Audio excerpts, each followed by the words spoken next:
Olá, muito bom dia! Hoje é quarta-feira, 22 de maio de 2019. O Morning Show está no ar aqui pela Jovem Pan. E nós vamos juntos nessa manhã. Já vou passar o nosso cardápio do dia, os nossos assuntos de hoje. Não convide para a mesma festa. Presidente da Câmara, Rodrigo Maia, rompe relação com o líder do governo na casa, o deputado-major Vitor Hugo. Amigos, o caldeirão político está quente e deve chegar ao ponto de ebulição nas manifestações do dia 26.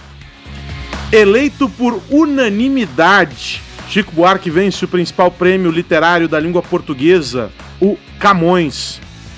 Festa de arromba, como foi o luxuoso casamento de Lucas Guimarães e Carlinhos Maia, um dos maiores influenciadores digitais do mundo. Esses são alguns destaques deste Morning Show que você sabe está só começando.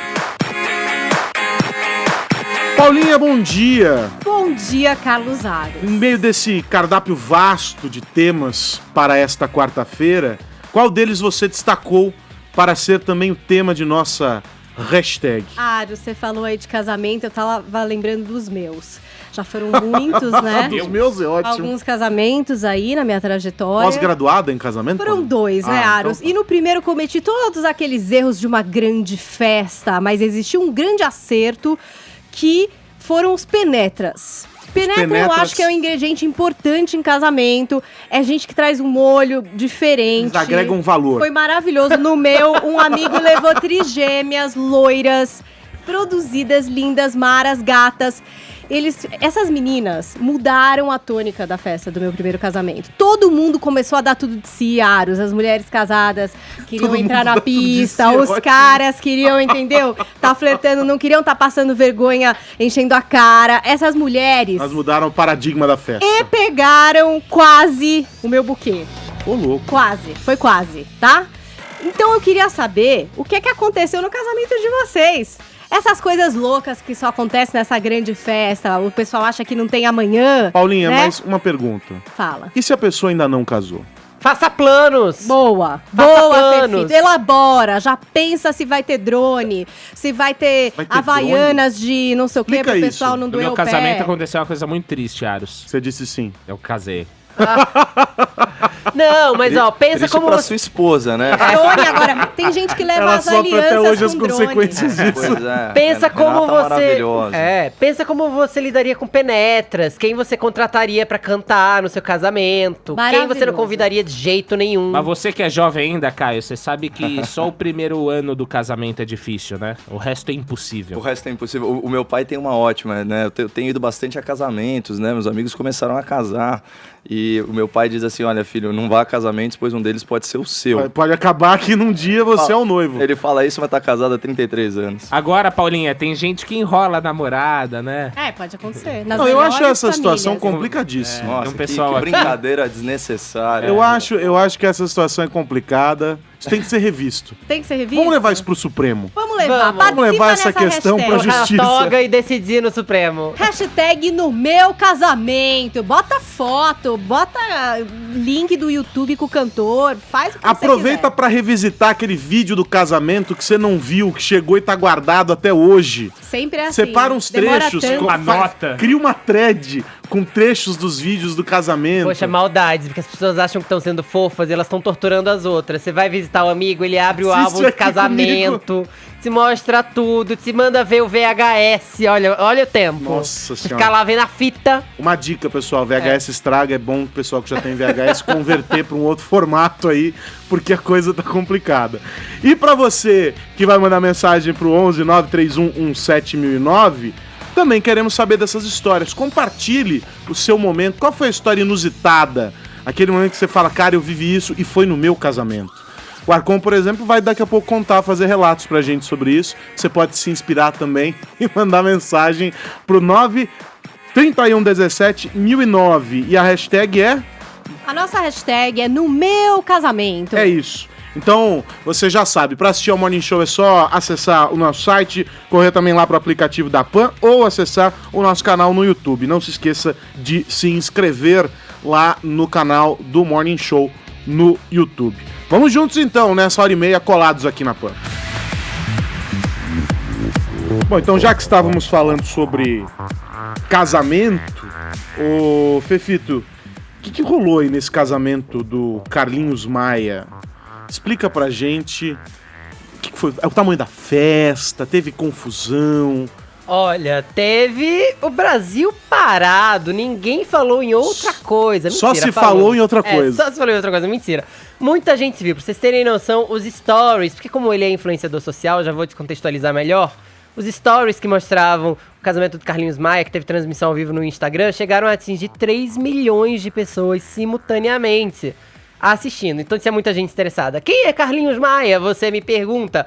Eu te conto, Carlinhos Maia é um brasileiro que morava no interior de Alagoas e começou a fazer stories sobre sua rotina e a rotina da vila em que ele vivia. Ele começou a fazer tudo de maneira tão divertida que muita gente parou pra assistir e ele se tornou o dono do story mais assistido do mundo, perdendo apenas para Kim Kardashian.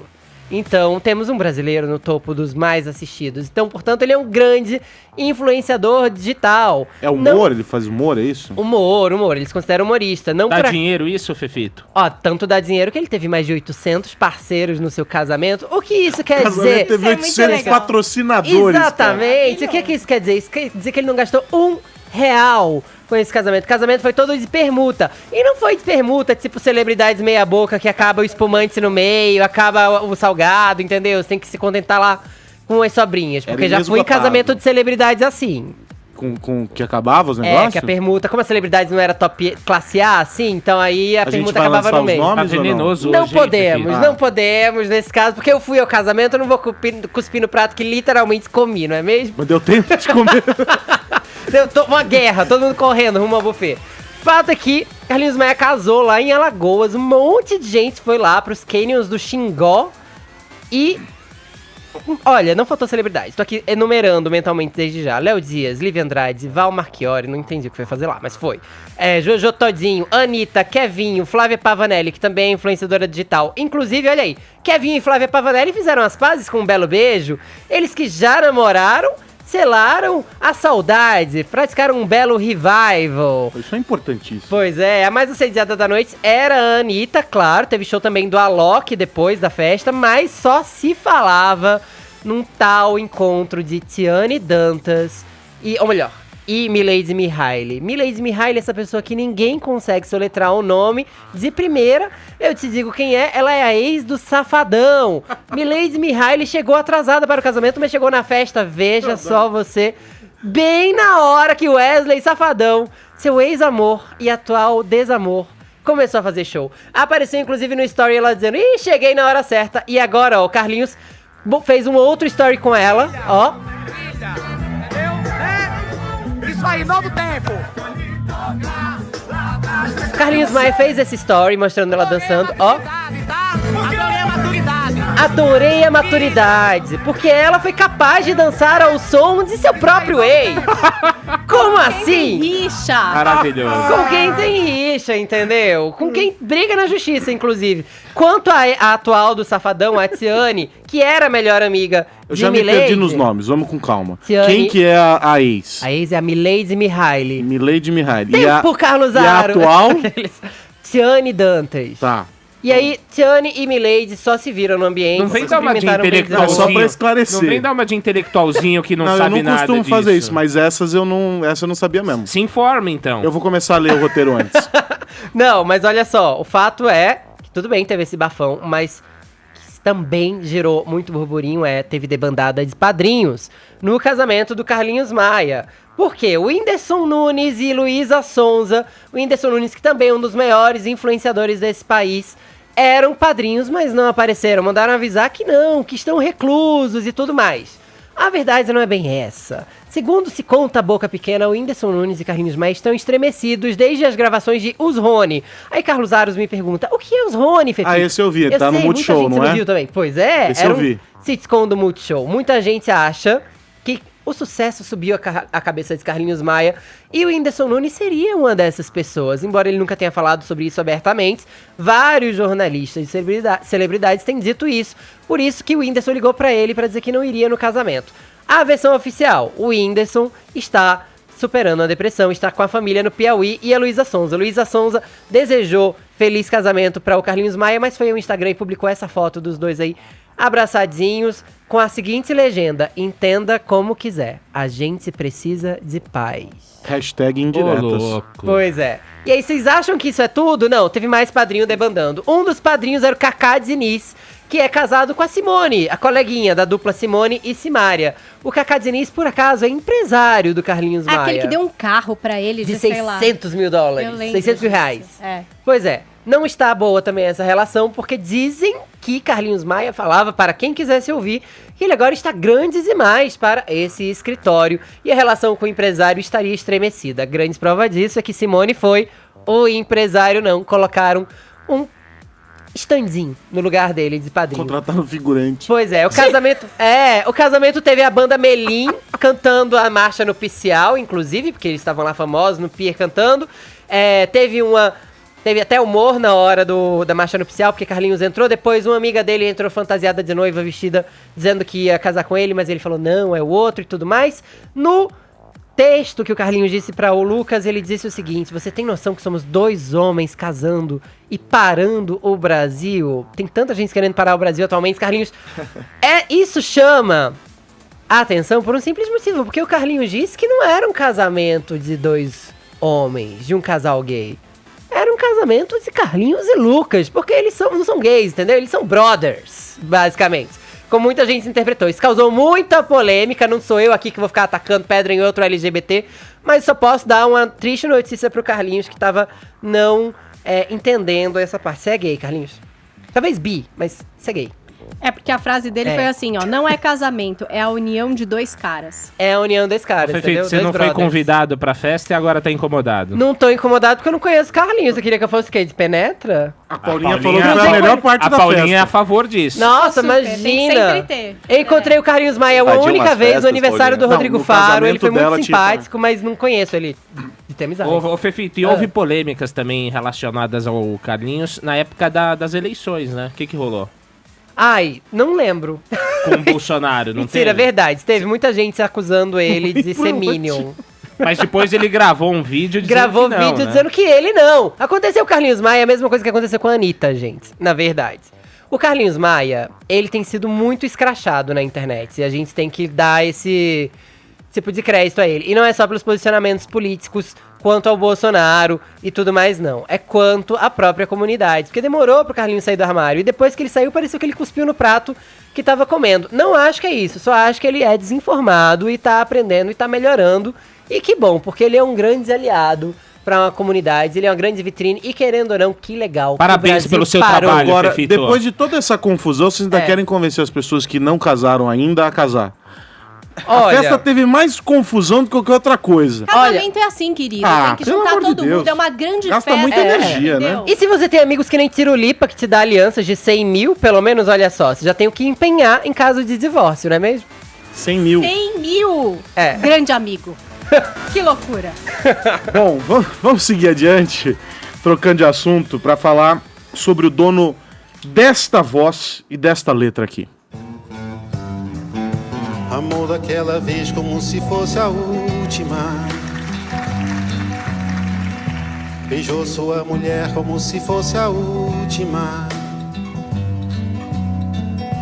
E cada filho seu como se fosse o único. E atravessou a rua com seu passo tímido. Subiu a construção como se fosse máquina. Pois é, o cantor e compositor e escritor Chico Buarque é o novo vencedor do prêmio Camões, o principal troféu literário da língua portuguesa. Paulinha, conta pra gente como foi essa eleição. Então, esse prêmio é entregue desde 89 pelos governos de Portugal e do Brasil. Então, a gente tem vários votantes envolvidos no meio literário desses dois países. E foi unânime, todo mundo escolheu pelo Chico Buarque. Então, ele é o vencedor do prêmio Camões, é o 13º escritor brasileiro premiado. Ele é o primeiro depois do Raduan Nassar, que foi o vencedor de 2016, o primeiro brasileiro depois de 2016. A gente ficou um tempinho aí sem vencer. E, aliás, o Raduan Nassar foi quem o Chico Buarque citou quando ficou sabendo que ganhou o prêmio. Demorou um tempo para conseguirem entrar em contato, ficaram assim, das 4 da tarde às 7 da noite. Por quê? Chico Buarque tá em Paris, então acho que não tava atendendo, não tava olhando o Zap, tava um Ele pouco tava preocupado com desencanado. o roaming, que se atender ele paga a ligação, entendeu? Então ele tava esperando chegar no lugar com Wi-Fi pra ver o Zap. E aí, a hora que ele conseguiu ver, ele mandou uma linha pela assessoria de imprensa, dizendo: fiquei muito feliz e honrado de seguir os passos do Raduan Nassar, ele que ganhou o mesmo prêmio em 2016, é considerado um dos maiores escritores brasileiros do século XX, autor de Lavoura Arcaica e também de Um Copo de Cólera, e que, curiosamente, Aros, o Raduan Nassar, ele abandonou a literatura, né, em 1980 e se transformou o quê? Num fazendeiro, é isso, Aros. Agora, o que é que ganhou o Chico Buarque, além do prestígio? O quê? Prêmio de 100 mil euros, algo como 452 mil reais. Esse prêmio vai ser entregue em setembro, em Lisboa, numa data que ainda não foi definida.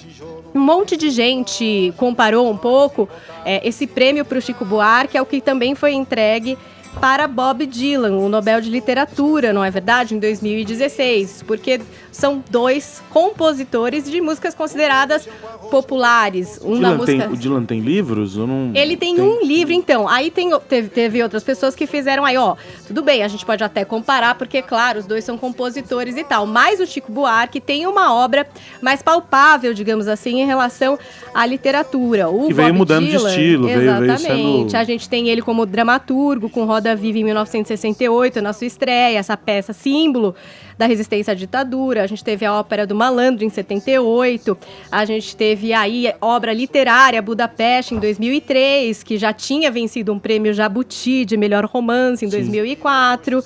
A gente tem Leite Derramado de 2009, que também venceu um Jabuti de livro do ano de ficção e ficou em segundo lugar na categoria romance. E o último livro publicado pelo Chico Buarque foi O Irmão Alemão, em 2014. E o Dylan tem, na verdade, Tarântula, que é uma história ficcional publicada em 86, escrita em 71 e lançada em 86. E depois a gente teve também As Crônicas, volume 1, que foram lançados aqui no Brasil com outros 2 volumes de desdobramento. Então, a obra do Chico Buarque literária é um pouco robusta, mais robusta que a do Dylan, mas é claro que ninguém dissocia, né, Aros? Mesmo porque as músicas do Chico Buarque são consideradas poemas, né? São consideradas realmente muito elaboradas e não só letras de música. Então, é impossível dissociar, mas ele tem aí também toda uma trajetória literária de respeito e agora um prêmio de respeito, Prêmio Camões, que vai ser entregue em breve para Chico Buarque, que recentemente caiu em desgosto aí de um pessoal, né, por causa das suas opiniões políticas, a história de acreditar ou descreditar o artista por aquilo que ele defende. Dá para dar os parabéns para Chico Buarque, Caio Coppola, ou mais ou menos, Essa foto, aliás, cara, ela é interessante. Você vai passando assim pra trás do Chico ali, chegar lá no fundo, Tem uns easter eggs aí, né? você vai encontrando várias figuras na foto. Tem o Boulos, tem o Gregório do Vivier, né, pro ouvinte. Mas e aí, você é leitor assíduo da obra de Chico Buarque, Caio? Leitor não, mas ouvinte. Bom, primeiro vamos ter que deixar bem claro, né, que o fato dele ser petista não é crime, é só lamentável. Aqui é aquele caso em que a gente precisa separar o homem do gênio. Aliás, se houvesse gradação de genialidade, infinitamente mais genial do que o mencionado Bob Dylan, né? O Chico Buarque, ele tá no Olimpo da MPB. Né? Eu colocaria assim, Tom Jobim, Vinícius de Moraes, Baden Powell e Chico Buarque. Esse é um cara de uma sensibilidade ímpar, né? Você pega uma música como João e Maria, foi a primeira música do Chico, primeira música do Chico que eu aprendi a tocar, até foi meu pai que me ensinou. É uma ficção romântica, né? Ele leva o amor para uma categoria tão sublime que ele se torna um faz de conta. É maravilhoso.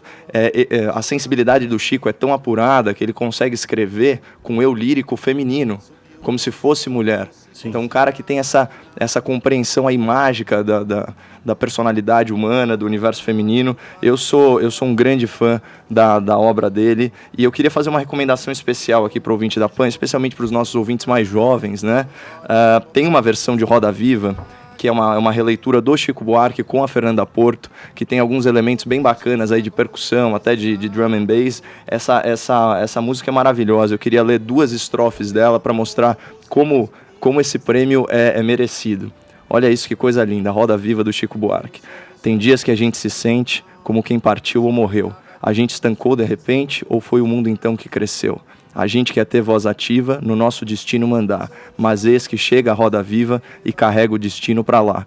Roda mundo, roda gigante, roda moinho, roda peão. O tempo rodou num instante nas voltas do meu coração. Isso aqui é maravilhoso, essa música ela fala de como tudo na vida é passageiro, como tudo é efêmero, né? E sujeito às circunstâncias, ao acaso e ao destino que são encarnados aí nessa figura da roda viva. A roda viva ela carrega tudo, independente do que a gente planejou, independente do que a gente quer, ela carrega o nosso destino, ela carrega a roseira que a gente estava cuidando, a roseira mais bela, ela carrega a viola que a gente estava fazendo a nossa música, e no final o Chico reserva uma surpresa pra gente, olha que bonito. O samba, a viola, a roseira, um dia a fogueira queimou. Foi tudo ilusão passageira que a brisa primeira levou, no peito a saudade cativa, faz força pro tempo parar, mas eis que chega a roda viva e carrega a saudade pra lá. Ou seja, até tanto as coisas boas como as coisas ruins, tudo é passageiro. Me lembra de novo aquela cena maravilhosa do filme que você sabe que eu gosto, Aros do Forrest Gump, que é a cena que abre e fecha o filme, dá pena aí completamente abandonada à sorte dos ventos que vão soprando. Então parabéns aí ao Chico Buarque, prêmio mais do que merecido. Mais do que merecido e demorado, inclusive. Pra você que ainda não leu os livros do Chico Buarque, tá mais que na hora, mas também ele já tem adaptação pra cinema, no caso do Benjamin, e Leite Derramado em breve também vai ser adaptado ao cinema. O Chico Buarque, inclusive, trabalha secretamente num outro livro, ninguém sabe detalhes sobre ele, mas ele deve ter lançamento no ano que vem, porque eu andei apurando por quanto a isso. Eu acho a prosa do Chico Buarque uma delícia de se ler. E as histórias dele na música são de fato histórias. As músicas dele contam histórias, elas não são palavras ao vento não. Acho bonito. Então é isso, vamos continuar ouvindo, festejando a música de Chico Buarque. E ele volta pra buscar o prêmio, Paulinha? Ele vai buscar em Lisboa, vão marcar uma tá data pertinho, aí. Vamos então ver se ele vai fazer igual. O Dylan deu uma esnobada, né? Não esteve lá. Vamos ver. Agora vamos ver como é que o Chico vai fazer aí o recebimento dessa grana. Bom, vamos virar a página e falar sobre um quadro já conhecido da audiência do Morning Show, que é o Não Convide pra Mesma Festa. Hoje estrelando Rodrigo Maia e Vitor Hugo, presidente da Câmara e o líder do governo na casa. José Maria Trindade, você, se estivesse organizando esta festa, como faria para tê-los neste grande evento, nas festas que José Maria Trindade organiza em sua mansão em Brasília? Olha, dizem por aqui que os políticos podem andar juntos e frequentarem o mesmo lugar, mesmo adversários.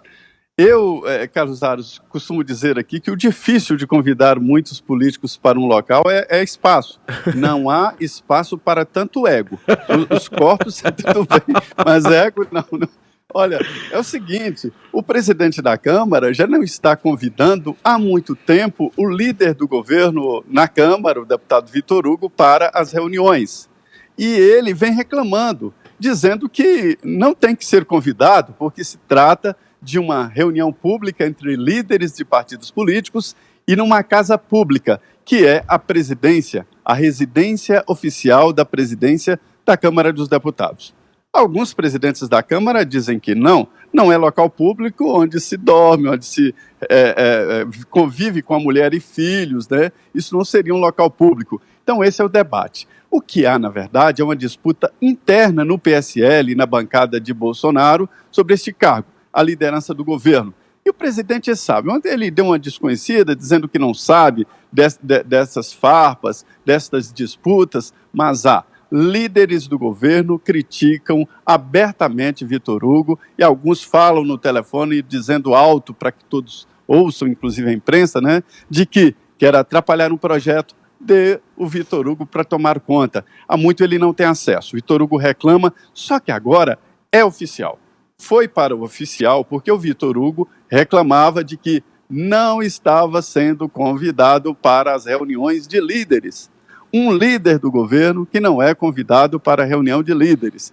E aí o presidente da Câmara entornou o caldo, né? Disse claramente, eu não estou convidando, porque ele vem atacando o Congresso Nacional, e citou aquela charge, uma charge publicada lá no grupo do PSL, onde exatamente quem está nos acompanhando com imagens aí vê, né, a chegada no Congresso Nacional com um saco cheio de dinheiro escrito diálogo.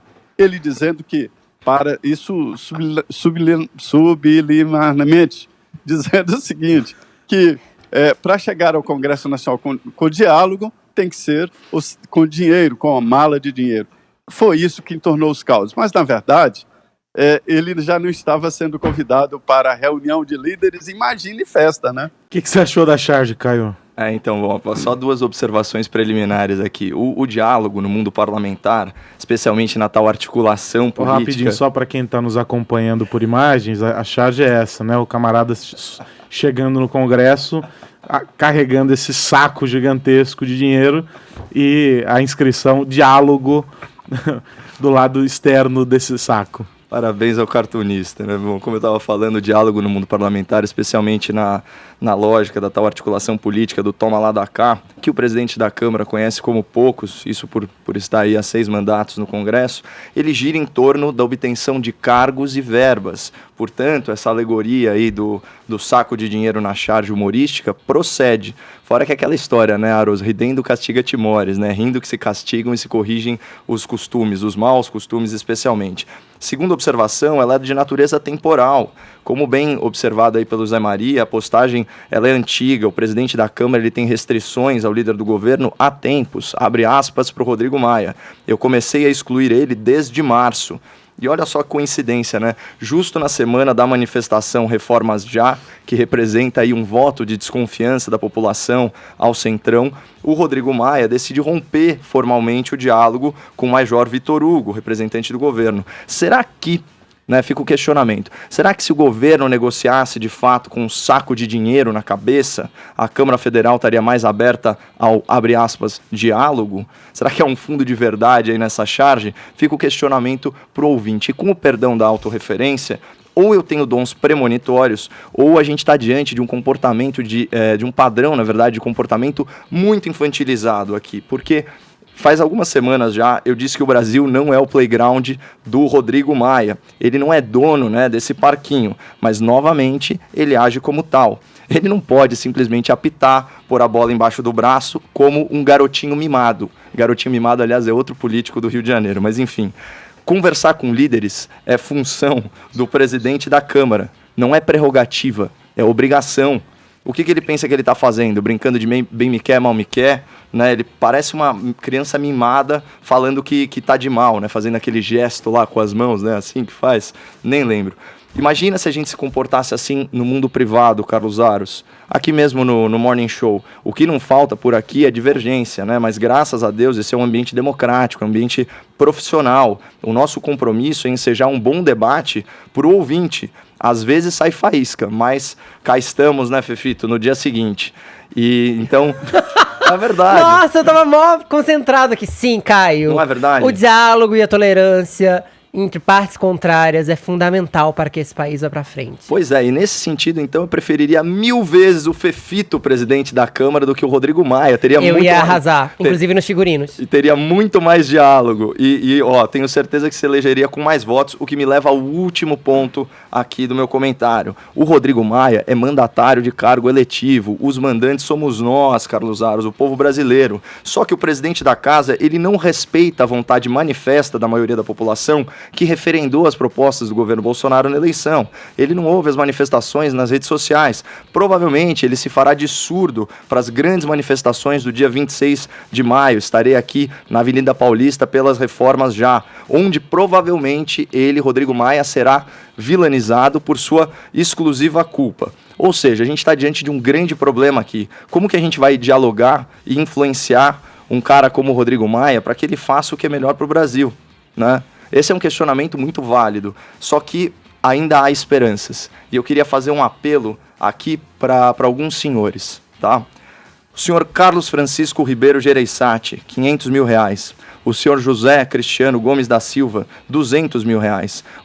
O seu Henrique Norma Alhante, R$30 mil. O seu Roberto Munir Malouli, R$21 mil. O senhor Luiz Antônio Nabuco de Almeida Braga, R$10 mil. Um pouquinho menos, mas eu acho que dá direito a uma ligação. Esses são alguns dos doadores da campanha do Rodrigo Maia. Eles são responsáveis aí, diretos, né, pela eleição dele, pelos 74 mil votos. Foi uma captação aí de mais de R$1.800.000, a campanha do Rodrigo Maia. Claro que mais de R$700 mil de dinheiro público, portanto, todos nós somos doadores da campanha do Rodrigo Maia, por meio do fundão eleitoral, seja ele estadual ou nacional, mas, de repente, são esses os caras que têm o melhor acesso para que eles consigam, enfim, chegar até os ouvidos do presidente. Então, pelo amor de Deus, eu faço esse apelo aí aos senhores, batam um fio com o cara, façam essa ligação patriota, convençam o seu candidato, que não estaria lá se não fosse por vocês, a fazer a coisa certa. O Brasil está contando com todos vocês, até porque a gente não anda com um saco de dinheiro na cabeça e o nosso poder de influência é muito menor. Se você acha que a coisa certa é ir pra rua no domingo ou fazer qualquer outra coisa, né? Se você acha que não, então convença do contrário, porque afinal de contas, o diálogo está aí para ser feito. Agora, o Zé Maria ainda está conosco, não vejo mais o Zé Maria no monitor. Ah, agora sim. Zé, o Caio mencionou aqui a manifestação nesse dia 26, né, nesse próximo final de semana, e ontem a gente falava sobre essa história e você sinalizou que havia a possibilidade de o presidente participar. Mas parece que as coisas mudaram. Conta pra gente aí essa história. Olha, o que aconteceu foi o seguinte, a manifestação tomou uma feição ali de que seria contra o Congresso Nacional, contra os deputados e senadores, e organizada pelo presidente Jair Bolsonaro e seus aliados próximos. Aí começou a ter um debate ali no Congresso Nacional de que atrapalharia a votação da reforma da Previdência, aumentaria o fosso que divide ali na praça o Palácio e o Congresso Nacional. Então o presidente Jair Bolsonaro decidiu não participar da reunião e pediu o porta-voz para falar explicitamente também de que os ministros não estão incentivados a participarem da manifestação.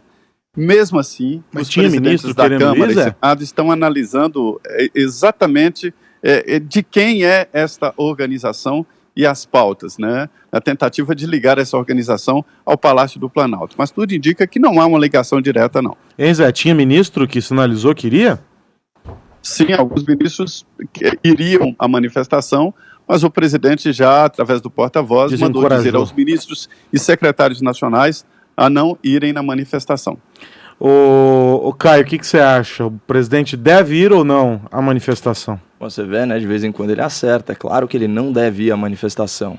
Essa não é uma manifestação, não deveria ser uma manifestação personalista. Ela é uma manifestação que está calcada em algumas pautas, especialmente a medida provisória 870, que é a tal da reforma ministerial. O que a gente quer? A gente quer que ela seja feita com votação nominal. A gente quer saber em quem os nossos representantes, aliás, como os nossos representantes estão votando. O que a gente quer? A gente quer que o COAF permaneça no Ministério da Justiça com o ministro Sérgio Moro. A gente quer que a FUNAI permaneça com a ministra Damares. A gente quer uma estrutura ministerial enxuta. Então, não aquelas 29 pastas do governo Temer, mas sim 22. Além disso, a gente quer uma tramitação célere e coerente do pacote anticrime do Moro, que já está sendo fatiado. A gente quer que crime de caixa 2 seja tipificado no Código Penal. A gente quer, acima de tudo, que o pacote pare de tomar esse chá de gabinete e seja desengavetado desse grupo de trabalho que paralisou ele por 90 dias. A gente quer rigor no combate ao crime, especialmente as organizações criminosas e especialmente as organizações criminosas dos colarinhos brancos que se confundem no Brasil com os próprios partidos políticos. Além disso, a gente quer celeridade na reforma da Previdência. O Brasil precisa sair desse rombo fiscal que está causando tantos problemas para o povo e que é uma bomba relógio. Né? Então essas são as pautas, essas são as causas, mas o que unifica tudo isso, vamos dizer assim, a pauta unificadora é o que o deputado Luiz Felipe de Orleans e Bragança chamou de voto de desconfiança ao centrão. O Brasil não pode ser um parlamentarismo branco. né? Não por decisão dos atores políticos, pelo menos. O Brasil é um sistema presidencialista, né? As propostas do governo Bolsonaro foram referendadas na urna. Não existe mais sentido em você ficar criando dificuldade para vender facilidade, até porque a União, o governo federal, já sinalizou que não tem mais presidencialismo de cooptação, de coalizão, acabou o toma lá da cá. Então, não faz sentido esse Congresso aí, com poder capturado por essas criaturas do pântano político, ficar travando o desenvolvimento da nação. E é por isso que milhares e milhares de pessoas, como eu, vão às ruas no dia 26 de maio, na Avenida Paulista. E se esses atores políticos estão procurando aí quem é o protagonista dessa manifestação, eu sugiro que entrem na página e entrem no site do Movimento nas Ruas, né, que foi, dentre os grandes movimentos, foi o primeiro aí a capitanear os esforços para reunir pessoas. A gente sabe que, no decorrer dessa semana, várias pessoas cientes de que isso não é uma manifestação pró-Bolsonaro, isso não é uma manifestação governista, mas sim por causas republicanas, mais gente ainda vai aderir, mais instituições vão aderir, isso vai ser uma festa da democracia que vai sim influenciar o poder e vai acovardar um pouco mais esses políticos no sentido de fazerem a coisa certa e decente. Eu tenho minhas dúvidas se isso é de fato uma festa da democracia, especialmente porque pessoas muito ligadas aos movimentos de protesto anteriores já pularam fora desse barco. O Caio falou que o projeto do Bolsonaro foi referendado pelas urnas. Na verdade, o que as urnas referendaram foi o antipetismo. O projeto do Bolsonaro nem sequer foi visto direito, né? Uma vez que ele não se deu o trabalho de dizer aos debates para poder apresentá-lo. Ele ganhou por WO basicamente porque as pessoas odiavam mais um partido do que amavam a ele e seus projetos. A gente fala em festa da democracia quanto a isso, mas a festa da democracia contempla os trâmites comuns a Brasília. Então, portanto, a gente precisa de um congresso para referendar coisas. A gente não pode esperar que um presidente pura e simplesmente aprove seus projetos sem que eles passem ou tramitem pelo congresso sem debate. O debate ele é necessário. Não adianta forçar uma barra, ainda que a gente saiba que existam muitas negociatas em Brasília, porque basicamente a gente está conferindo áreas totalitaristas a um presidente que está de birra, porque não está conseguindo aprovar vários projetos. Então tá batendo pé e precisa do povo na rua pra dizer: ignorem esses deputados, vamos pegar um atalho e fazer isso à força. Sinceramente, a gente pode até pensar que tem muita coisa legal pra ser aprovada, mas eu teria vergonha de ir pra rua nesse domingo porque eu não consigo colaborar com um governo que agora permite que fuzis sejam comprados por cidadãos. Que crianças possam fazer aula de tiro com a simples autorização de pais, por exemplo. Aliás, a fila de 2.000 pessoas, já tá a fila de espera para comprar fuzis. Eu não consigo apoiar um governo que, inclusive, se dizia que o dólar ia baixar assim que ele assumisse e que o dólar tá a mais de R$4. Não consigo aprovar um governo que não se preocupa com os 14 milhões de desempregados. Ou que escala uma ministra que constantemente ofendeu várias e várias minorias. Não dá para apoiar esse tipo de governo, quando o governo está mais preocupado com firulas e, mais uma vez, trazer preconceitos à tona para usar de cortina de fumaça, do que aprovar, de fato, projetos que fazem bem à população. E já que a gente está falando de projetos que fazem bem à população, está na hora do brasileiro acordar para o absurdo que está acontecendo nesse país, que é a aprovação indiscriminada de agrotóxicos. Já se aprova mais de um agrotóxico por dia, se a gente for parar para pensar. Agrotóxicos, inclusive, que são considerados extremamente nocivos à saúde em países da Europa e dos Estados Unidos. Gente, então beleza, quer aprovar a Previdência? Mas para a Previdência ser aprovada, a gente tem que estar vivo até lá.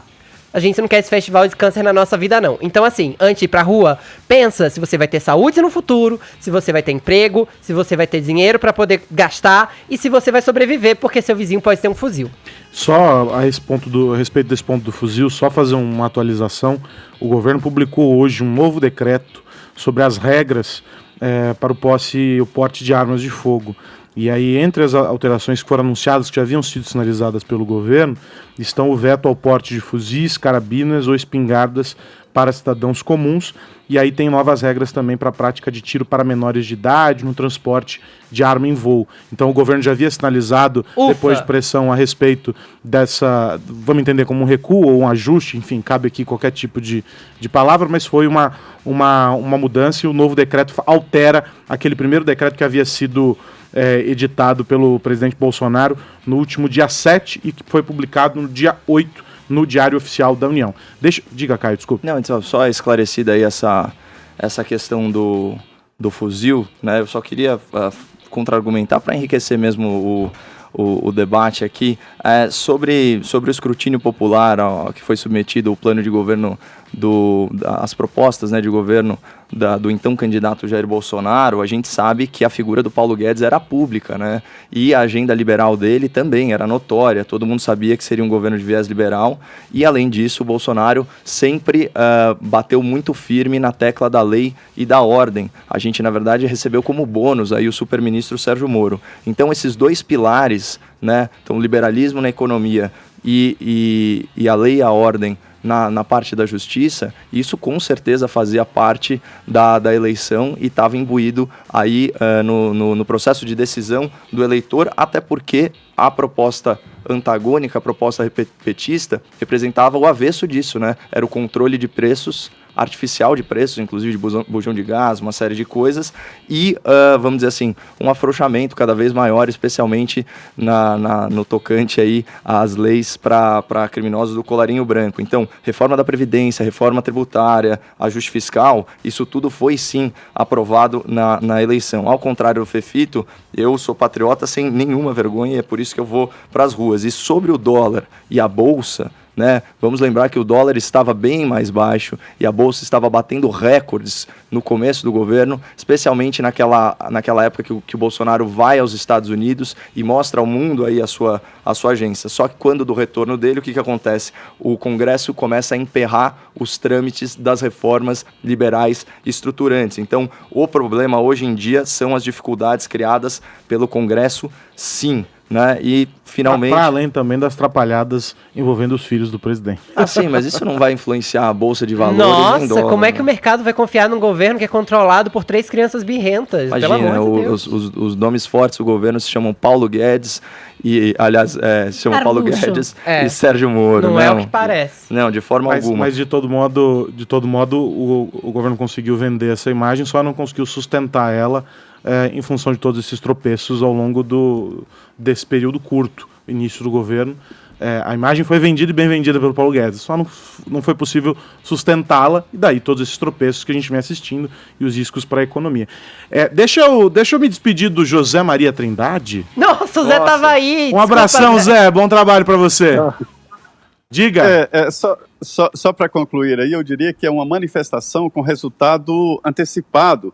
Por conta da manifestação e da pauta, os deputados decidiram votar a medida provisória da reforma administrativa, redução de ministérios, né? Não vão criar um novo ministério e pensam ali em votar o projeto original do governo. Isso Zé, já é uma antecipação de vitória. O único dado triste nessa escolha da pauta aí é que entre as MPs que ficam fora está aquela que cria a Autoridade de Proteção de Dados, que é um passo importantíssimo para o Brasil se enquadrar no marco regulatório de proteção de dados internacional. Enfim, alguns avanços no campo da tecnologia e, sobretudo, da proteção de dados ficam bagunçados por causa dessa MP que pode caducar sem a definição da Autoridade de Proteção de Dados. Enfim, tem um imbróglio aí também no meio que, claro, se torna uma questão menor diante de todos os percalços da economia e por aí vai, né, Zé? Um abração. O lado positivo é a mala grátis ali nos voos domésticos. É isso. Obrigado, muito bom dia. Bom, vamos fazer então uma rápida parada aqui no Morning Show. A gente volta já, são 10h45, famoso 15 para as 11.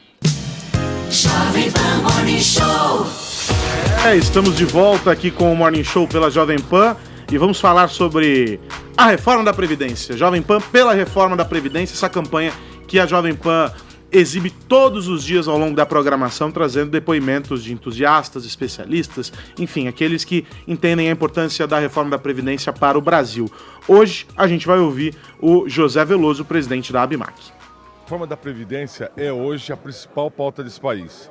Nós precisamos ter uma reforma, mas não é uma reforma qualquer, é uma reforma robusta, que atinja pelo menos aquilo que o ministro Paulo Guedes preconiza, de R$1 trilhão em 10 anos. E aí sim, nós vamos conseguir reduzir o custo da rolagem de dívida do país com a melhora fiscal, e aí nós vamos abrir espaço para reduzir juros no país. Então, a reforma da Previdência, além desse lado, que ela vai trazer mais justiça à população brasileira e garantir a aposentadoria para o futuro, ela ainda vai abrir espaço para tão sonhada queda de juros no país. Nova Previdência. Justa para todos. Urgente para o Brasil. Você pode mandar também o seu depoimento, manda uma mensagem em vídeo para cá, pelo WhatsApp 11 97465 1630. É uma linha exclusiva para a campanha Jovem Pan pela reforma da Previdência. Você pode dizer qual é, na sua opinião, a importância da reforma. Vamos seguindo então com o Morning Show. Vamos falar sobre uma notícia que vai emocionar Caio Coppola. Então, por isso, eu quero uma música uma romântica, música, uma outras. trilha tranquila, emocionante. Porque é o seguinte, o ex-deputado, Caio, Eduardo Cunha, e o ex-ministro José Dirceu estão presos sob o mesmo teto. Onde se compra o pay-per-view desse Big Brother? Veja só. O teto da enfermaria de uma ala do Hospital Penitenciário do Complexo Médico Penal em Pinhais, no Paraná. Desde a última quinta-feira eles dividem o espaço, que é grande, né? Coisa assim, bem espaçosa, 20 metros quadrados, onde desfrutam da companhia de outras duas figuras conhecidas da política, o ex-senador Jim Argelo e o ex-tesoureiro do PT, João Vacari. Caio, evidentemente você viu essa notícia e ficou chocado, impactado por ela. E agora eu quero saber como é que essa notícia bateu para você. Então, eu acho um grande absurdo, né, o Estado brasileiro, na figura da Polícia Federal, fomentar a atividade suspeita de altíssima periculosidade, né? Você concorda que reunir Eduardo Cunha, José Dirceu, João Vacari, Jim Argelo na mesma cela, no mesmo ambiente, é praticamente concorrer com o crime de formação de quadrilha, né? É uma pena, aliás, que o direito penal seja tão brando com atos preparatórios, porque é muito possível que eles já estejam acontecendo nesses poucos parcos metros quadrados. Agora falando sério, eu imagino que o critério da Polícia Federal tenha sido técnico, né? O critério de afinidade, né? Então, aí uma compatibilidade de gênios, as personalidades batem, né? Quase o mesmo grau de expertise, vão se dar muito bem.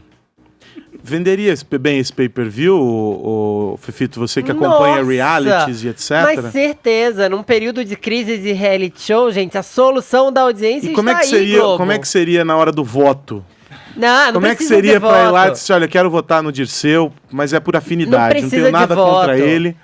Não precisa de voto, sabe? Porque aqui é uma cela que só tem 2. Eu vou dar a receita desse reality show, tá, Globo? A questão é dar privilégio. Então, assim, quem tem direito a uma visita íntima essa semana? Prova de resistência. Vamos ver quem dura mais. Vamos ver quem ouve um discurso da Damares inteiro. Brincadeira! Vamos continuar falando sobre reality, mas agora um reality de verdade, ô Fefito? Vamos, simbora. Porque a Globo tá de olho nos anunciantes do Masterchef, que é da Band, certo? Sim. E ela vai investir, a Globo, em um reality de culinária. Exatamente. E não será no programa da Ana Maria. Não vai ser, tá. não será no Porque a Fantástico. Ana Maria tem reality de culinária o tempo todo. Pois é, e nem será no Mais Você. Porque o Mais Você tem o Superchef, o Jogo de Panelas, Jogo o de Fantástico Panelas já é legal. teve, o Mago da Cozinha lá com o Felipe Bronze. Mas a Globo está chegando atrasada nessa onda, não é mesmo? Porque o Masterchef já tem quase 10 edições, a Record está exibindo o Top Chef e já exibiu o Cake Boss 2 edições atrás. A USBT já tem 2 reality shows, um de churrasco e um de confeiteiro. O tem um de próprio churrasco GNT no tem, o Barbecue Brasil. Eu só vi o de bolo. Ah, então, que é o Bake Off. O GNT tem o The Taste, tem vários outros programas de Eu não culinária e gosto do reality The shows. Taste. Não? Não gosto. Você gosta do que seja doce, do GNT? Também me irrita um pouco. Eu gosto Nossa, Aro, eu você gosto é daquele super, que o Claude gosta faz disso. comida para as pessoas que não gostam de comer. Ah, olha, meu filho come chato mal. pra comer, uma coisa Uma coisa assim. assim, meu filho come mal. Acho que é isso. Não, é o chato pra comer, acho. que Ah, chama. tá bom. É o mais divertido que tem. O mais divertido pra mim chama Nailed It, tá na Netflix, que é o de pessoas que acham que sabem cozinhar, aí vão fazer uns bolos e só fazem desgraça nos bolos, e é muito divertido. True Life. É. Só que assim, a Globo tá de olho nesse quinhão, porque as emissoras de TV, claro, estão vivendo uma crise, assim como todo o país. E o que acontece é que um mercado publicitário que não arrefece é o mercado da comida, porque as pessoas precisam comer, ir ao supermercado, comprar produtos ali via aplicativo e tudo mais. O MasterChef, por exemplo, é o grande quinhão de anunciantes ali da Band. A Band faz 2 MasterChefs no ano, não é por acaso, é porque ele atrai muito anunciantes. A Globo está de olho nisso, então resolveu fazer agora o seu próprio reality show fora de um programa. É um programa único, assim como reality show, e vai ser apresentado por Claude Stroagro, que já tinha programa no GNT. Você deve estar aí pensando, não tô imitando o MasterChef, hein? Tem um jurado francês lá, vai ter um apresentador francês aqui e tal, mas a verdade é que o Claude, ele já é muito famoso no mundo da gastronomia e da televisão. Ele vai apresentar junto com o Batista, que é o assistente dele. Vão ter 3 jurados a cada episódio, vai ter um chefe renomado internacional. Já estão confirmados chefes de Portugal e da Espanha. A seleção do chefe está acontecendo agora, nessa semana, assim. Estão começando a disparar os convites. Vai ter chefe do Brasil também. Os 3 jurados ainda não foram anunciados, mas vão ser 24 participantes ao longo de 3 meses. As gravações começam em agosto, sob direção de Boninho, ou seja, o dono do BBB vai também colocar fogo no parquinho nesse MasterChef da Globo, digamos assim. Mas é um formato... É um formato original, até onde se sabe, porque ele está guardado a 7 chaves. Nem o nome foi divulgado ainda, porque a Globo ainda não registrou. Porque ela sabe que quando for registrar lá no INPE, já vaza tudo de informação. O Boninho vai ser o diretor. Os 3 jurados serão anunciados somente em agosto, quando as gravações começarem. E a estreia está prevista para final de setembro, começo de outubro, e fica no ar até dezembro. Eu não sei se dá pé. Acho que a Globo chegou atrasada, chegou no momento que esse formato já tá meio gasto. Por que não dá pé? Porque o MasterChef já não dá tanta audiência quanto antes, os reality shows já não emplacam tanto sucesso quanto antes. E eu acho que a Globo... Você tá muito crítico hoje, hein, Fefito? Poxa, desculpa fazer meu trabalho. Nossa! Depois dessa, Desculpa, eu vou até diretor. chamar o intervalo. Desculpa, diretor. Não, mas eu acho... Fofinho, amor. Foi tão doce quanto um urso na loja de cristais. Eu me envergonhei. Eu me envergonhei. Nossa, essa... Desculpa, diretor. Não, mas sério, eu acho que não vai dar certo, porque a Globo é muito perfeitinha, ela deixa tudo muito frio nos reality shows. Só o BBB deu certo. Nem o No Limites, que era bom, voltou. Estou morrendo de vergonha em encerrar esse assunto. Foi maravilhoso. Foi ótimo isso. Foi muito bom. Vai virar meme. Bom, vamos fazer uma parada. Pra respirar, tomar a gente uma volta, água. Eles vão se entender aqui fora. Não sei se o Fefito volta pro próximo bloco. O Arcon tá decidindo ainda. Vamos fazer uma parada. O Morning Show volta já, 11 em ponto. Arcon Maia. Voltamos com o Morning Show aqui pela Jovem Pan. E eu me perdi. Não, tá certo. Vamos falar sobre essa história, Paulinha, que repercutiu muito nas redes sociais. Uma história que envolveu a atriz Samantha Schmutz. Ela que usou o Instagram para relatar um caso de homofobia. Conta os detalhes.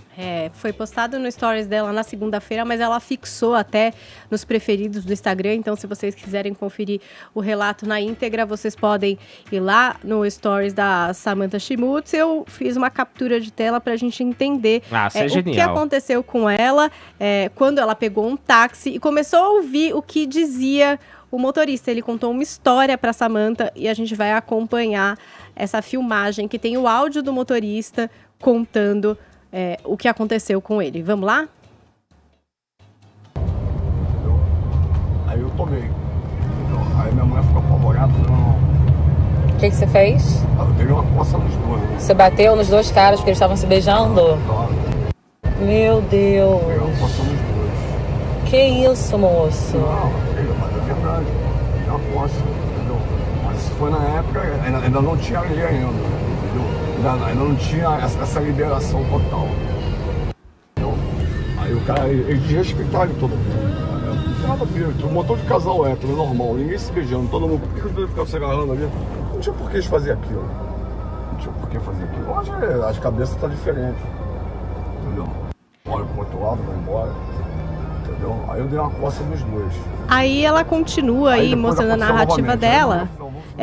Porque ele contou uma história que ele estava num lugar, enfim, vários tipos de casais que ele chama de normais, e um casal gay que estava se beijando, e ela resolve descer do táxi. E aí ela fala o seguinte: Vou ficar descendo por causa dessa minha história. Eu falei, sim, tô descendo por causa dessa sua história. Por favor, para o carro, eu não tenho como ficar aqui. Gente, eu tô muito apavorada com a falta de noção das pessoas com o espaço do outro, gente. Em todas as áreas, gente, pelo amor de Deus, que tristeza, que tristeza. Por isso que a gente tem que lutar pela educação mesmo, porque sem educação as pessoas não tem como respeitar o limite do outro, até onde vai o seu limite. Gente, pelo amor de Deus, o que está acontecendo? E aí ela até continua os stories, ela faz uma brincadeira com o envelhecimento, fala que envelheceu 80 anos depois de viver essa história e tal. E é basicamente isso que ela publicou, Aros, essa denúncia, esse relato, como se fosse alguma coisa casual, coloquial. Eu vi um casal gay se beijando, eu achei por bem dar uma coça nos dois. Não existia lei na época. É aquela típica coisa que você fala, mentira que alguém contou essa história. Parece até mentira, né? Você fala, acho que as pessoas não fazem mais isso. Pelo menos elas guardam pra elas mesmas se elas viveram esse tipo de coisa. E aí você percebe que não. Parece muito natural. E é engraçado porque essa história de falar, mas também tem que se beijar no metrô, mas também tem que se beijar não sei onde, é uma coisa que muita gente fala e acha que não é homofobia. Acha que é assim, é questão de respeito, porque por que vai se beijar em tal lugar ou em tal situação? Como se fosse igual para um casal hétero, que a gente sabe bem que não é, né? Não choca ninguém ver um casal hétero se beijando no metrô, né? Tá tudo bem. E às vezes, quando acontece com um casal gay, vem esse tipo de discurso. Isso me incomoda. Te incomoda por quê, né? Isso é homofobia, gente. E aí, Fefito? Paulinha, fada sensata. Sei lá, por mais Paulas Carvalhos e Samantha Schmutz no mundo, sabe? Samantha, um beijo enorme, porque assim, ações como a da Samantha são ações necessárias. A gente não pode mais calar a boca e fechar o olho para o preconceito descarado. Não importa se tinha lei ou se não tinha lei. Tem coisa que não tem lei. Hoje em dia a gente sabe que é errado. Não precisa ir muito longe para saber o que é certo e o que é errado, não. Aliás, a Paulinha falou muito certo. Essa coisa de manter a sua intimidade entre quatro paredes só vale quando a gente tá falando de homossexuais, né? Porque é tão engraçado que só começaram a reclamar de beijo em novela quando eram dois homens se beijando, porque quando era o Tarcísio e a Glória nos anos 60, ou o Antônio Fagundes e a Letícia Sabatella nos anos 90, ou a Malu Mader e o Marcos Palmeira nos anos 2000, não dava nada. Não era problema. E tudo bem, que eles continuem beijando, lindos e maravilhosos. A gente tem que parar de colocar essa pecha de que homossexuais são promíscuos e provocadores, porque quem fala isso certamente nunca foi numa micareta, ou numa micareta sertaneja, que tem um monte de hétero aí, ó, no interior de Minas Gerais, no Nordeste, se agarrando, mas assim, às vezes contando quantas bocas beijou, ou fazendo sexo ao vivo, fazendo sexo em público, porque a gente vê esses vídeos circulando nas redes sociais. Sabe o que é mais curioso? A gritaria contra esse tipo de atitude é ínfima, é bem pequena. Agora, tem gente que ao ver dois rapazes de mãos dadas ou dando um beijo, já acha que se sente no direito de dar uma coça. A Samantha tá certíssima. A gente tem que lutar pela educação desse país, sim. Porque a gente precisa educar essas pessoas, nem que seja na marra, para elas entenderem que o espaço do outro é do outro, não é dela. A vida dos outros é do outro. Para de fiscalizar a vida alheia, minha gente. Vai ser feliz, pelo amor de Deus. E ó, só pra finalizar, não adianta relativizar preconceito, tá? A gente tá num país que mata muita mulher, que agride muito homossexual, bissexual, lésbica, transgênero. Aceita que dói menos. Usa a educação que papai e mamãe te deu, pra você entender o que é certo e o que é errado, faz o que é certo. Quando você vê alguém sofrendo preconceito, interfere, defende. Porque duas pessoas juntas são mais fortes que uma. Posso só fazer uma breve observação? Por favor. É um episódio bizarro, né? Do cara contando vantagens sobre um caso desse violento. Uma coisa interessante é observar que ele narrou uma postura dele no passado, certo? E que ele dá a entender que não se repetiria hoje, até porque na época não tinha lei ainda, ele falou dessa forma. Então, o ponto que eu queria chamar a atenção do ouvinte é que o fator determinante, certo, para esse cara, não foi uma evolução de caráter, foi simplesmente a mudança, né, na situação jurídica da proteção ao grupo vulnerável. Ou seja, ele não deixou de acreditar naquilo que ele fez como certo, ele Não. só passou a entender que ele pode ser punido por praticar aquilo. Mas esse é o lado positivo, porque é o que eu sempre falo aqui, é a questão da impunidade. O cara faz, ele faz um cálculo do custo-benefício do crime. Então, o fator determinante para o cometimento do crime é a índole associado à expectativa de impunidade. A partir do momento que muda a percepção do agressor, né, para de haver a agressão. Então, assim, não foi educação, não foi dinheiro, né, que dissuadiu esse cara de continuar a prática violenta contra homossexuais. Foi a percepção de que se ele fizesse isso agora, ele ia se ferrar. E isso vale para tudo. A gente tem que combater a impunidade e a gente tem que ter leis mais duras, porque esse é o processo de escolha de um mau caráter na hora de cometer um crime. A gente sonha com o dia em que não vão bastar só as leis, que as leis vão ser uma etapa superada, né, Caio? Sim. Que o endurecimento aconteça, concordo com você, mas para que as pessoas entendam que não é só pela lei, mas é porque elas têm que ter empatia, têm que se colocar no lugar do outro. E a percepção, nesse caso, é educação. Nos últimos tempos a gente tem falado muito sobre o assunto, as pessoas têm aprendido muito sobre o assunto. Agora, o fato de ele achar que pode se gabar de dar uma coça, como é a palavra que ele usou, em 2 homens, porque simplesmente eles eram um casal, só mostra que ele ainda tá achando que pode sair impune. Porque, beleza, ele pode não dar a coça, mas ele pode sair xingando, ele pode sair falando as besteiras dele. Não pode. Não pode. E a Samantha fez uma publicação no feed dela do Instagram e ela escreveu o seguinte, ó: homofobia mata, é crime. Precisamos combater sempre. Quem não se posiciona contra está a favor. Guarda pra si, a gente tá num momento, sabe, que as pessoas estão mais preocupadas em colocar o chorume pra fora do que o amor, sabe? A gente põe pra fora da boca o que a gente tem no coração. Ao invés de criticar os outros, ou ficar cuidando da vida alheia, elogia o que você acha que tem que ser elogiado. Se achar algo ruim, fica pra você. Guarda o chorume pra você. Os outros não precisam do seu chorume, não. E deixa as bi ser felizes, gente. Deixa a gente se beijar na boca, pelo amor de Deus. Vamos virar a página, porque agora o destaque é internacional. A ex-presidente da Argentina está no banco dos réus. E quem conta pra gente essa história é a repórter Marcela Lorenzetto. Durou quase 4 horas a primeira audiência do julgamento sobre casos de corrupção envolvendo a ex-presidente da Argentina, Cristina Kirchner, nesta terça-feira. Em meio à campanha para as próximas eleições presidenciais no país, Kirchner sentou no banco dos réus ao lado de outros 12 acusados. Ela é apontada como chefe de uma organização criminosa que atuou em desvios de dinheiro público. A promotoria acredita que houve fraude em licitações para direcionar contratos de pelo menos 52 obras ao grupo Austral, do empresário Lázaro Báez, amigo da família Kirchner.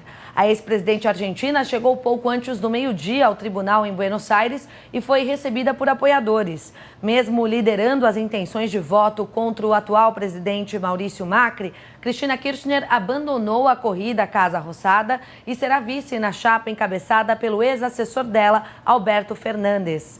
No julgamento desta terça-feira, a senadora aparentava um incômodo e não deixou de mexer no celular. Neste primeiro momento, foram lidas 100 das 600 páginas do processo. O julgamento será retomado na segunda-feira da semana que vem, às 9h30 da manhã. E aí, Caio, história antiga, né? Pois é. Bom, a gente está falando aí da Cristina Kirchner, né? A amicíssima da Dilma Rousseff. A Cristina tem acusações infinitamente mais graves até, sabe? De acobertamento de terroristas iranianos envolvidos no ataque à associação israelita, entre outras coisas. Agora, o que cabe aqui a gente destacar é que o kirchnerismo é o primo pobre do lulopetismo, né? Na verdade, nós caminhávamos aí para o mesmo desastre de intervencionismo populista. Você vê, essas empresas aí contratadas, elas seguiam aquela lógica da nova matriz econômica, das campeãs nacionais, os empresários amigos do rei, que detinham aí toda a sorte de contratos públicos. O que faltou para salvar a Argentina, e por isso que a corda arrebentou do lado de lá, foi uma lava-jato e um impeachment, né? E é muito interessante a gente observar que em alguns países, né, especialmente esses países neossocialistas, né, como Venezuela, Argentina e por aí vai, a economia em frangalhos ela é inversamente proporcional ao volume de propina dos regimes cleptocráticos, né? Então, por exemplo, esse caso aí a gente está falando de movimentações de mais de 1 bilhão. Então, o país está com a economia em crise, as pessoas com dificuldades aí financeiras, os serviços precários, mas eles não param, né? Eles continuam engordando como o porco gordo lá da Venezuela. Vamos falar então sobre a campanha Jovem Pan pela reforma da Previdência, agora para ouvir os ouvintes. Vamos lá. Sou Moacir, o padre da Fiel do Timão. Quero mandar mensagem a todos, irmão. Aí, mano, preste atenção. Temos que fazer a reforma, previdência, irmão. Não ouçam aqueles que fizeram o pé de meia. Muitos deveriam estar na cadeia. Pense no seu pai, filho, seu irmão. Reforma a previdência. É o futuro da nação. Se liga nessa, irmão. Vamos nessa. Eu quero ouvir depois disso o MC Coppola. Não, jamais conseguiria me parelhar aí com o talento do nosso ouvinte. Parabéns aí pelos versos. Conseguiria sim, você manda bem, não é? Ele fez esses dias aí. Vamos, então, reforçar o número para você também poder mandar a sua mensagem, a sua rima, quem sabe? É o DDD 11 97465 1630, com o seu depoimento sobre a importância da reforma da Previdência e a campanha Jovem Pan pela reforma da Previdência. São 11 horas e 20 minutos. Vamos fazer mais uma rápida parada. O Morning Show volta já já. Paulinha. Olá. Hashtag no meu casamento. Está entre os assuntos mais comentados deste país nessa manhã, porque, claro, todo mundo quer um casamento dos sonhos. Veja José Reinaldo, que hashtag no meu casamento quer Caio Coppola recitando Chico Buarque. Já foi feito convite, José. Depois você fala comigo pelo Twitter, que o Caio não tem Twitter oficial. Será uma honra, Zé. Já teve até uma demo aqui fazendo... Não é? Roda Já Viva teve. e tal. Qualquer coisa, pega essa gravação ou põe o YouTube do Morning, né? Se não der pro Caio estar lá pessoalmente, já vai resolver. Casamento em Cuba, né, Paulinha? Onde quer que seja, né? Acho que nesse caso, quando é o Caio restante Chico Buarque, pode ser em qualquer localidade, até na Venezuela. Ida Lima, hashtag no meu casamento. Se houvesse, entraria na igreja dançando ao som de Ray of Light, da Madonna, muito animada a Ida, já preparando aí uma entrada triunfante. Edjane Souza, no meu casamento, uma das minhas tias saiu recolhendo os arranjos das mesas. Isso acontece muito, hein? Acontece real. E escondendo pra levar pra casa. Queria levar até uns anjos da entrada da festa. Anjos em tamanho real.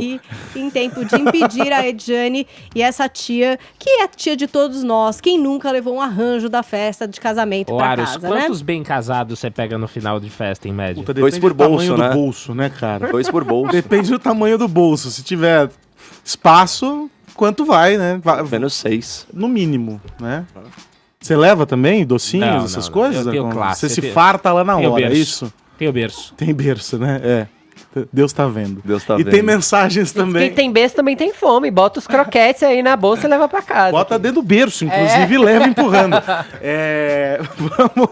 Vamos ouvir as mensagens que chegaram pelo WhatsApp falando sobre este tema no meu casamento. Bom dia, Morning Show. Parabéns pelo programa, adoro vocês. Meu nome é Giselda, eu moro em Botucatu, estado de São Paulo. Sou casada e no dia do meu casamento, eu e meu marido tivemos que ceder à pressão dos convidados e tocar funk no final da festa. Não teve jeito, nós tínhamos feito a playlist toda do nosso casamento, porque a gente gosta muito de rock. Eu sou carioca, ele é paulista, mas nós dois amamos rock. E o DJ chegou pra gente e falou assim: olha, tem que colocar alguma música aí, tem que colocar funk, porque o pessoal tá pedindo funk. Tocar uísque a gogô, né? Pessoal do Morning Show, casamento é igual piscina gelada.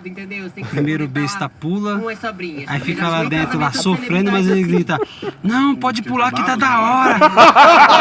Não tá nem aguentando e fica gritando: vem, pode pular que tá da hora. Muito bom. Repete aí, Murilo. Foi esse de novo. Vamos ver se o Aros concorda. Bom dia, pessoal do Morning Show. Casamento é igual piscina gelada. Primeiro beijo tá pula, aí fica lá dentro, lá sofrendo, mas ele grita: não, pode pular que tá da hora. O cara tá morrendo, não tá nem aguentando e fica gritando: vem, pode pular que tá da hora. Genial. Isso explica os casamentos em sequência, né? Aí, só uma dica, acho que o Fito pode me ajudar nessa. Esses casamentos que tem que tocar funk, né? Tem que ser uma coisa mais mais light, né? Tipo, tem que ser se ela dança, eu danço, malha funk. Imagina, que casamento Nutella é esse, Caio? Imagina. Os não queriam, foi feito. Já tá tarde da noite, sua tia já foi pra casa, tem que tocar funk, tem que tocar pesadão até o chão pra rebolar a bunda assim, fazer um quadradinho de 8, que sai de 16, porque já tá todo mundo louco. É isso, é só o horário. Põe mais pra trás. Não, pelo visto, o que menos importa no casamento é a preferência musical do noivo e da noiva, Tem né? que tocar de tudo, gente. Tem que misturança. Os convidados estavam certos. Então eu já defini, não vai ter convidado no meu. Vai tocar o que eu quero. Vai tocar o que eu quero e é isso, entendeu? Só clássicos, o jazz dos 50 e 60. Se tocar jazz, eu vou dançar funk com a Paulinha como se fosse. Do lado de fora. Lá na frente da orquestra do lado jazz de fora, porque eu não vou convidar ninguém, vai tocar só o que eu quero. Fita Paulinha fazendo e vou levar uma todos os doces no bolso, não quero nem saber. Entendeu? Palhaçada. Mas enfim, você que mandou sua mensagem, que o Caio tá colecionando as dicas, você pode guardar, o Caio tá guardando um arsenal aí, pra ele poder se preparar também como se evadir dessa história. No casamento. No casamento. Né? Gente, falar sobre um caso muito, muito sério pra fechar o programa de hoje. Um homem esfaqueou e assassinou a ex-namorada na noite dessa terça-feira. O crime aconteceu em Paracatu, que fica no noroeste de Minas. E ele depois invadiu uma igreja evangélica na mesma cidade e matou 3 pessoas a tiros. 2 mulheres e um homem. Então, as vítimas são Heloísa Vieira Andrade, 59 anos, ex-namorada do assassino. Rosângela Albernaz, 50 anos. Marilene Martins de Melo Neves, não teve a idade informada pela polícia. E Antônio Rama, 69 anos, que é pai do pastor da igreja que foi invadido. E, de acordo com a PM... o Hudson Aragão Guimarães estava na casa da família dele, juntamente com a ex-companheira, a mãe e a irmã. Ele esfaqueou a ex-namorada com um canivete no pescoço e seguiu para essa igreja que fica a 3 quadras da casa dele. Segundo relatos, ele chegou alucinado, falando frases desconexas, procurava pelo pastor e dizia que ia matá-lo. Foram pelo menos 20 pessoas que presenciaram o crime, porque era mais ou menos esse o número de pessoas que estavam na igreja no horário. As imagens da câmera de segurança registraram o momento em que ele chegou, mais ou menos às 6h47, às 18h47, arrancou o portão e invadiu o local. O pastor que celebrava o culto foi perseguido, conseguiu pular um muro no fundo da igreja, acabou fraturando o pé e vários fiéis também conseguiram fugir. As testemunhas afirmaram à polícia que o pastor sofria ameaças do assassino. E agora o caso vai ser investigado. O assassino foi socorrido para o Hospital Municipal de Paracatu, passou por uma cirurgia, segundo informou a administração. O estado de saúde dele é grave. As vítimas estão sendo veladas nesta manhã. Ainda não se sabe a motivação do ataque, enfim, do crime. O delegado que responsável pelo caso disse que ainda está apurando os fatos. Uma notícia triste, enfim. Já abrimos o dia com as primeiras informações desse caso e agora temos mais detalhes, muito embora não seja conhecida ainda a motivação deste crime. Ruim terminar o programa com notícias assim, mas de todo modo vale o registro. Vamos torcer para a investigação e desejar os nossos sentimentos para os familiares das vítimas. São 11h29, quase 11h30. Paulinha, até amanhã. Até amanhã, querido. E temos um vencedor aqui no Twitter porque fomos para os TTs. John Daniel. E quem é ele? Assim é mesmo. O que pediu a música do Caio? Não, ele é corintiano, ele se descreve assim e ele gosta de comentar, na verdade, esses grandes temas polêmicos do Morning Show. De casamento mesmo, falou pouco. Falou pouco. Mas usou a nossa tag, né? Usou a tag, então tá valendo. Esse sistema da Paulinha é fantástico para a seleção dos... É uma inteligência artificial uma inteligência artificial contratada na Rússia. É sem partido, é randômico, não interessa, pode até falar mal de mim que você que pode vai ganhar. É isso aí, é democrático. Gente, Morning Show volta amanhã às 10 da manhã. Um beijo, bom dia, tchau. Estaremos juntos e Shallow Now.